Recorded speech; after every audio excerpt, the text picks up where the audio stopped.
everyone, GeebMachine here, and welcome to my first ever questions and answers video session. The reason why I'm holding this is to celebrate me being on YouTube for over 5 years now. I realized that about halfway through December of last year, but got too busy working 2 jobs to do something about it beforehand. And in the last 5 years, I've made over 90 videos. Not much, I'll admit, but hey, it's better than nothing, right? And I have over 400 subscribers. I'll be doing a special video on that in a little bit, so keep your eyes on this space. As for the questions and answers announcement itself, I announced it back in December of 2014, and ever since then, only 6 people submitted their questions to me. Not quite the response I was expecting, but hey, that's good enough for me. So, let's get to it. The first question for today comes from Madness on Sodor Island Forums, better known here on YouTube as Crane Productions 27. And he asks, what was the first ever voice you ever did? That I ever did? I'm gonna have to go way back. Let me see here for a second. The first voice I think I ever did was Cookie Monsters when I was between 3 and 5 years old, according to my mother. Me would do that voice whenever me listen to the Cookie Monster and Gopher audio cassette.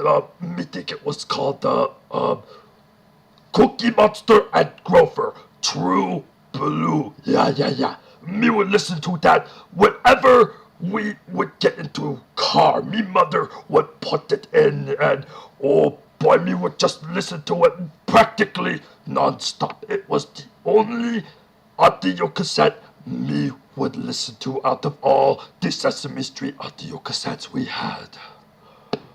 Oh, me just love that cassette, as you can tell already. So I guess you can imagine my sadness when the tape snapped one day when me and my siblings were listening to it a few years ago.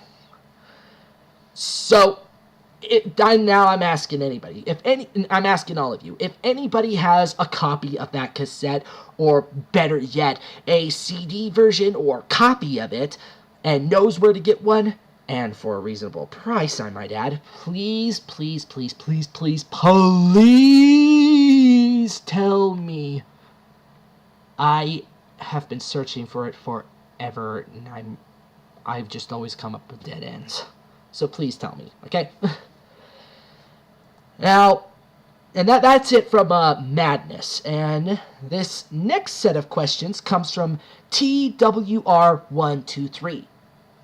And he asks, who is your favorite engine? I actually have 2 favorites, male and female. My male favorite would have to be Edward. With his kindness and wisdom, he's the kind of guy I would like to have as a grandfather. As for my female favorite, I would have to say it's Rosie. So cute, so sweet, and so much potential for being a great character in the TV series. I really hope they do more for her in the near future, rather than just being a background character like, say, Stanley. And his second and last question, TWR123's questions, his last and second question is, what do you think of The Adventure Begins?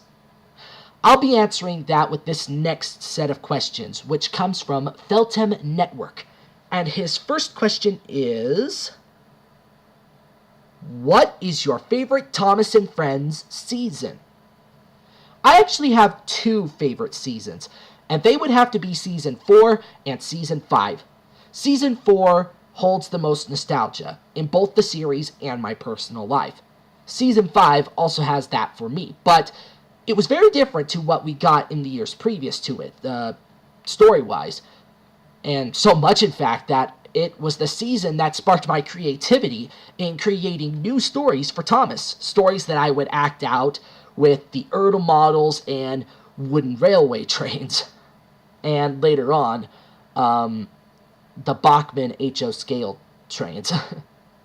And speaking of stories, if for those of you who do have a Sodor Island Forums account or wish to get one, go there and then go to the SI Fan Fiction section and select the Design Your Own Season game thread. I think you'll find some of my ideas quite interesting. Anyways, Feltem's next question is, what do you think, or what are your thoughts on the 70th anniversary? I think this anniversary will top the last two anniversaries that were celebrated, that being the 60th anniversary and the 65th anniversary, 2005 and 2010. Why? Because this year we're getting an additional special to the one we get yearly, and that one is The Adventure Begins. I am really, really excited about this one for two reasons. One, as I've already stated, actually, for three reasons, actually. One, as I've already stated, it's an additional special. Two, we are going to see Thomas's origins for the first time. And three, from what I saw on the Thomas the Tank Engine Archives Facebook page, we're going to be getting some already existing pieces of rolling stock getting personalities. So it's this one, from what I can see, is going to be heavily Railway Series related, in my opinion. Now I know. Speaking of which, I know some of you might. Some of you might find it off, because from what I've been reading, a lot of people think it may not follow either the Railway Series or TV series canon, but I think it's still too early to tell and to pass judgment. Either way, I think it'll be a great treat for the fans, as well as a great commemoration for the series itself. Come on, March, come already! I want to see it! And another thing I want to get out there, for those of you who wish to see it, please buy it. Because this has been said a numerous amount of times from Sodor Island Forum's head staff, and I think in other areas as well, I'm not sure where. If this DVD does sell well, as the people at Hit Entertainment are hoping, the writing group and Andrew Brenner and Ian McHugh, if this one sells well, they are hoping to do a follow-up. So please, please, please, please go out and buy the DVD when it comes out at a local, I always keep stumbling on these words, at your nearest Walmart. Go get it. Buy it. Watch it on your own TV set. And for those of you living in the UK, that'll be coming out in April. Also, buy it there at your local store that's coming in. I think it's like a ASDA? Yeah, ASDA. Buy that. And watch it on your television set. On your television sets. I'm jazzed about this, really. Anyways, back to the Q&A. And now for Feltem Network's last question. It is, did you enjoy Tale of the Brave? Yeah! The animation and dialogue was stellar, but I think the drama, action, and suspense were what made it for me. And very well balanced, I might add. However, I'll be doing a full review on that soon, so keep an eye out for it.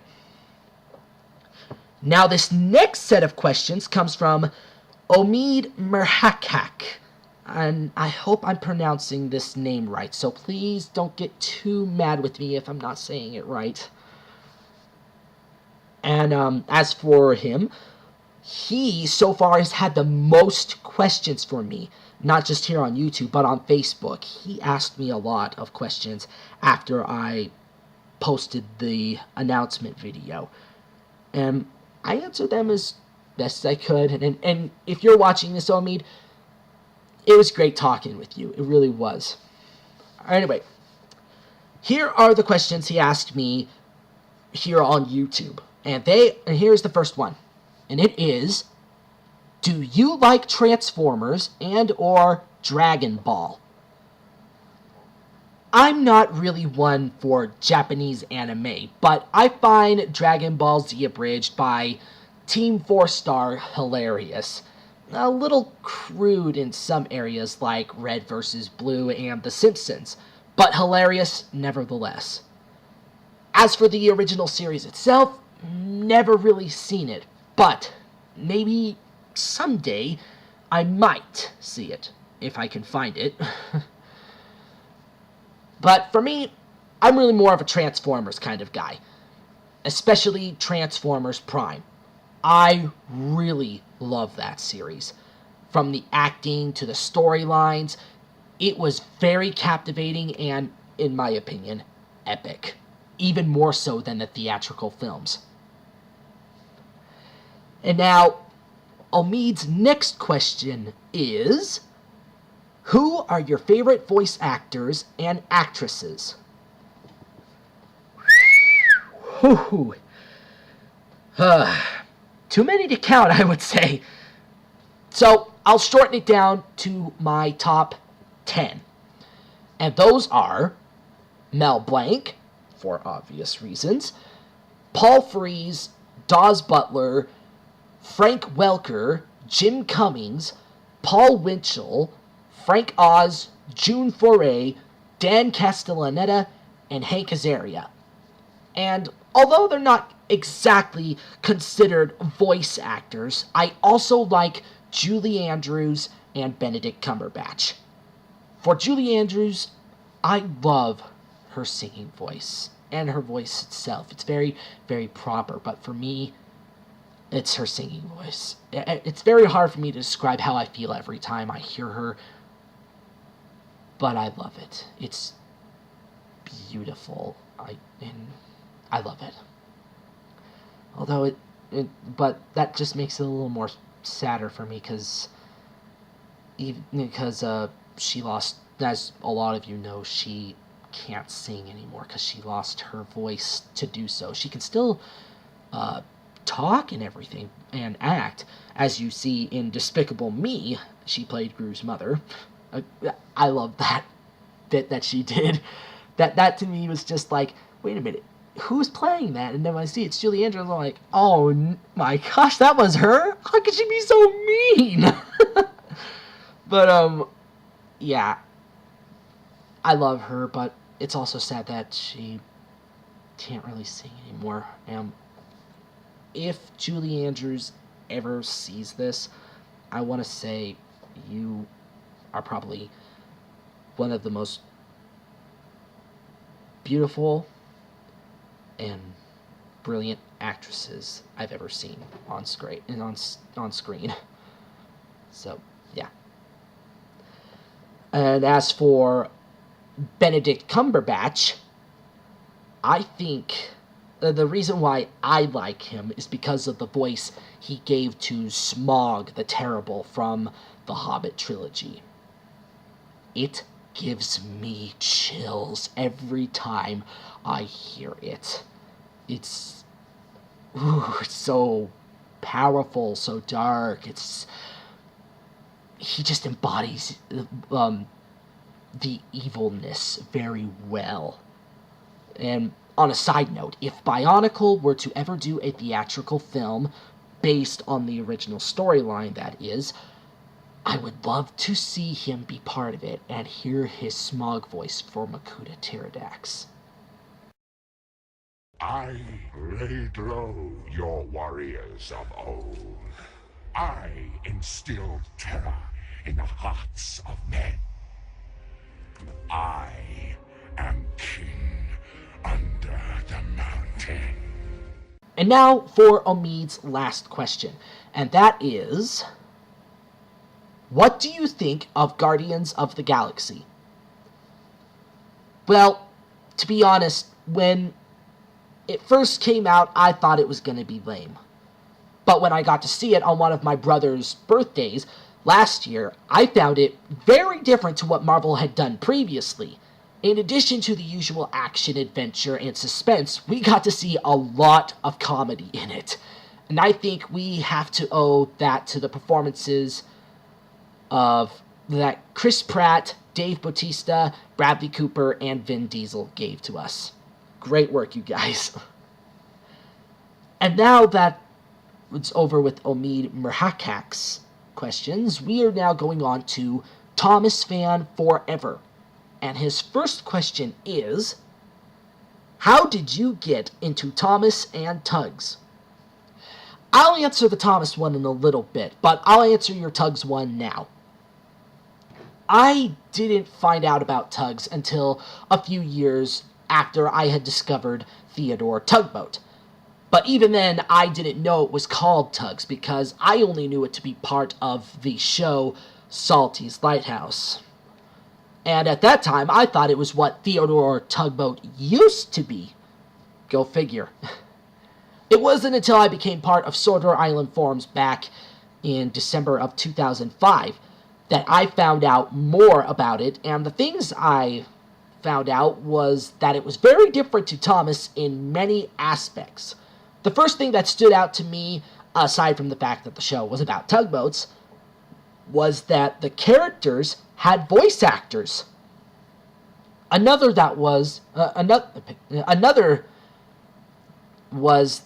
thing that stood out to me was that the setting, time frame, and storylines were incredibly different. They had a more mature and sometimes dark tone to it than Thomas ever had. Like, case in point, pirates, high winds, ghosts. I actually showed the episode Ghosts to a friend of mine whose son used to like Thomas and Friends, and when I showed them that little series, they said that they got a little creeped out by the episode Ghosts, and I wouldn't really blame them, because when I first saw that, it kind of gave me the heebie-jeebies. But not anymore. As for the series itself, I really, really like it. And it sometimes makes me wonder what the series would be like if it didn't get canceled. And then, anyway, Thomas Fan Forever's next question is, did you ever think you would ever be such a great voice actor? Who doesn't? Sure, I may need a little brushing up, but if you compare to how I sound now to how I sounded over 5 years ago, I think you'll see a major improvement. Of course, from age 3 to 9, I never really gave much thought to being a voice actor, or, for that matter, even knew what a voice actor was. But when I did figure it out by age 10, I did everything I could to be the best. What did I do? I'll go into that a little bit more later on. But speaking of best, I don't mind to be tooting my own horn here, but I finally managed to get over 1,000 voices in my repertoire. Don't believe me? Then you might want to keep your eyes on this space, because I'll be releasing some videos soon just to show that. And now, for Thomas Fan Forever's last question, it is, what were your favorite projects you have been in? You're having to make me think now. Let me see. On YouTube, I would have to say the specials, tryouts, miniseries episodes, and audio stories I've done with Crane Productions 27, Scott Lewis's Stories of the LNER, a Thomas project that I'll talk about in a little bit, and most recently, Half-Baked Hex 8's Crossed Lines series. For others, the Doctor Who Missing Adventures Halloween audio drama, Her House, by Time Tunnel Media, the Tugs CGI project, also by Time Tunnel Media, and my own personal project, Storytime with Joel Hunter. It's a weekly television series that I've been doing for my local public access TV station for 5 years now. And speaking of which, you can visit the website I made for the show to see what books I've read. The link to it is in the description. And as for the episodes, I'll be uploading them onto YouTube on a different channel once I obtain a video capture device, i.e. Roxio EZ VHS to DVD Plus 3. And if anyone knows of one that's of really good quality, inexpensive, and where to get it, please tell me, because that will come in real handy for me. And now, this last set of questions are from Christopher Bouchard. And just so you know, he's currently working on bringing a different version of the Thomas and the Magic Railroad Director's Cut to YouTube, of which I'm involved with. I've already done a couple of voices for him, written some scenes, and will be helping out with some storyboards.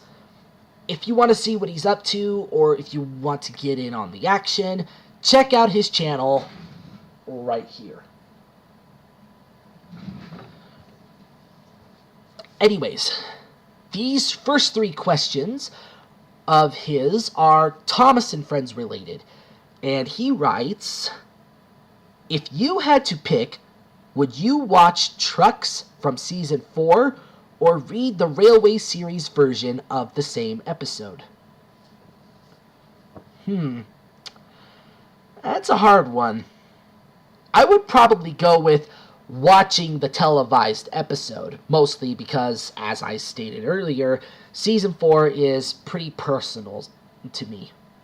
But if I found myself in a situation where I didn't have access to a television or a computer and all I had were books, then I would probably read the Railway series version. And his next Thomas question is, how did you first discover Thomas?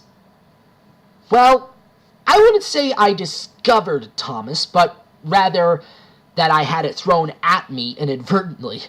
According to my mother, I was probably about 2 or 3 years old when my dad, wanting me to get out of his hair or something, set me down in front of the television and turned on PBS, which was showing Shining Time Station. I was intrigued by it. But when the Thomas the Tank Engine story came on, I was immediately enraptured with it. And still am today. And now, Christopher's last Thomas-related question, and it is, what is your personal best Thomas episode, and your personal worst? My personal best would have to be the Season 3 episode, All at Sea. Especially the final scene. The setting and music was both breathtaking and majestic. But I think the message in the last bit of narration was what really hit it home. And here it is. Duck still wonders about the lands beyond the horizon, but I think he knows that sometimes the best travels are those we can only dream about. Don't you?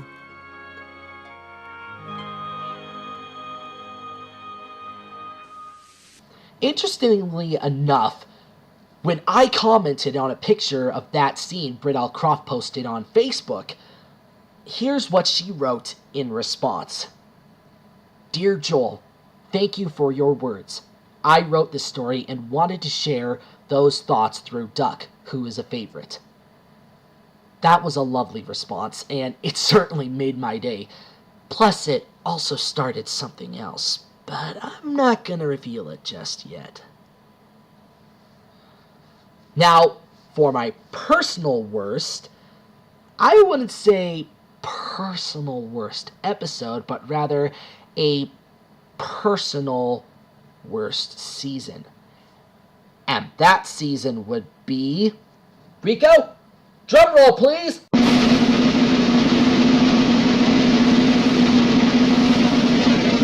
Season 15. That's right, Season 15. In my opinion, Season 15 was the all-time low in Thomas & Friends history. I mean, imagine, if you will, what Tale of the Brave would have been like if they were still using that repetitive three-strike formula with all those rhymes and alliterations. And imagine, if you will, if they...